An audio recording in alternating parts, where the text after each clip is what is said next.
এক স্ত্রী, এটা তার জীবনের সবচেয়ে বড় দুনিয়ার অর্জন। আর সেই পবিত্র নারী কেমন হয়, তার আখলাক কি, তার বৈশিষ্ট্য কি? তার বৈশিষ্ট্য কি? তার বৈশিষ্ট্য হলো সে প্রতিদিন 3-4 বার করে powder Dole, fair and lovely ডলে না। আল্লাহ নবী সাল্লাল্লাহু আলাইহি সাল্লাম বলছেন, এই পবিত্র নারী, সতী সাধ্বী নারী, চরিত্রবান নারীর একটা বৈশিষ্ট্য, অতুইনু আলা দীনে যাওজিহা, যে তার স্বামীকে দ্বীনের কাজে সাহায্য করে, সহযোগিতা করে, দ্বীনের কাজে স্বামীকে আগে বাড়ায় দেয়। আল্লাহর কসম, নবী বলছে, ওই নারী পবিত্র নারী, চরিত্রবান নারী, সতী সাধ্বী নারী, ওই নারী যে পুরুষের কপালে জুটছে, সেই পুরুষ দুনিয়ার শ্রেষ্ঠ সম্পদ অর্জন করছে,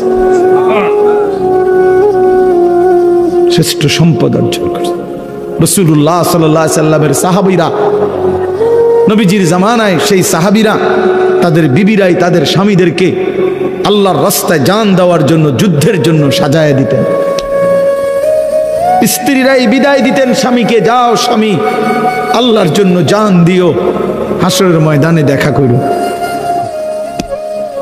পরকালে দেখা হবে, আর কোনোদিন লাগবে, ঠিক আছে চলো, আল্লাহ হাফেজ, ফি আমানিল্লাহ। হ্যাঁ, আমরা কিতাবে পড়ছি এক মুসলিম নারী, তিনি তার 4 সন্তানকে নিজে যুদ্ধের জন্য সাজায় দিছেন এবং 4 সন্তানই যুদ্ধে আল্লাহর রাস্তায় শাহাদাত বরণ করছে। আমরা কিতাবে পড়ছি নবীজির একজন মহিলা সাহাবী, ওনার 16 বছরের ছেলে কাফেররা বন্দী করে ওনার 16 বছরের ছেলেকে একটা একটা অঙ্গ, হাবিব ইবনে যায়েদ ওনার শরীরের একটা একটা অঙ্গ কাইটা কাইটা আলাদা আলাদা করছে। এরপরে বুটি বুটি করে, পিস পিস করে, গোশতের টুকরার মতো কইরা এরপরে আগুনে পুরাইয়া ছাই করে ফেলছে। মদিনায় যেদিন এই খবর আসছে ওনার আম্মার কাছে, তিনিও একজন মহিলা, নবীজির সাহাবী উম্মে আম্মারা, এই মা উম্মে আম্মারা ওনার নাম, এই মহিলা যার ছেলে নবীজির সাহাবী, ছেলেটাও সাহাবী, হাবিব ইবনে যায়েদ, তিনি শাহাদাত বরণ করছে, টুকরা টুকরা করছে। তো উম্মে আম্মারার কাছে যখন এই খবর আসছে যে মা, তোমার সন্তান আল্লাহর জন্য জীবন দিছে, কালেমার জন্য জীবন দিছে, নবী সাল্লাল্লাহু আলাইহি সাল্লামের ভালোবাসায় জীবন দিয়েছে, কাইটা টুকরা টুকরা করে বুটি বুটি করে ফেলছে, কিন্তু তোমার সন্তান আল্লাহকে ছাড়ে নাই, রাসূলকে ছাড়ে নাই, কালেমাকে ছাড়ে নাই। খোদার কসম, তখন আমরা কিতাবে স্পষ্ট পড়ছি, উর্দু কিতাবে, ওই মা চিৎকার করে বলছে, মদিনাবাসী, লিহাযাল ইয়াউমা আরদাতুহু, এমন একটি দিনের জন্যই আমি আমার সন্তানকে বুকের দুধ খাওয়াইছি। সন্তান আমার দুধের হক আদায় করছে, সন্তান আমার 2 বছরের দুধের হক আদায় করছে। আমার স্বপ্ন ছিল, আমার আশা ছিল, আমার পবিত্র সন্তান আল্লাহর জন্য জান দিবে, আর আমার সন্তান আল্লাহর জন্য জান দিছে।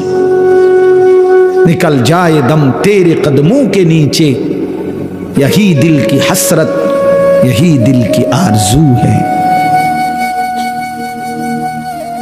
এজন্য নওজোয়ান, আজ তোমরা ভুলে গেছো, আজ নারীর ফাঁদে জীবন দিয়ে দিছো, উলঙ্গ ছবির কাছে জীবন দিয়ে দিছো, মোবাইলের নর্তকীর কাছে জীবন দিয়ে দিছো, একটা সামান্য মেয়ের কাছে নিজের জীবন শেষ করে দিছো। ছি ছি ছি, পুরুষ এত কাপুরুষ হয় না। একটা বেডির পিছনে কুত্তার মতো সারাদিন ঘুরে, পুরুষ এত বড় জানোয়ার হয় না। পুরুষ এত কাপুরুষ হওয়ার কথা না। যার পৌরুষ আছে, যে পুরুষ, সে এমন হওয়ার কথা না। কিন্তু আজকে আমাদের সন্তানদের আকসার এই মোবাইলে আসক্ত, যত ছেলে পেলে, এর মূল কারণ নারীতে আসক্ত।